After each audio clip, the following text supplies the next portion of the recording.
ચોપડા પૂજનનું પણ આ દિવસે ખૂબ જ મહત્વ રહેલું છે, તો એના વિશે પણ અમને જણાવો. ચોપડા પૂજન જ આજના દિવસનો વિશેષ મહિમા ધરાવે છે. આની અંદર મહાકાળી, મહાલક્ષ્મી, મહાસરસ્વતી આ 3 દેવીઓનું પૂજન થાય છે.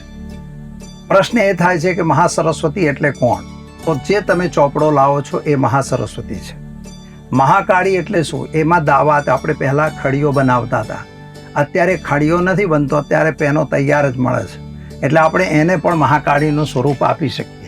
હવે મહાલક્ષ્મીમાં કોને લઈશું? તો મહાલક્ષ્મીની અંદર આપનું જે ત્રાજવું હોય, જે તમે જ્યાંથી તોલમાપ થતો હોય, એ મહાલક્ષ્મીનું સ્વરૂપ છે.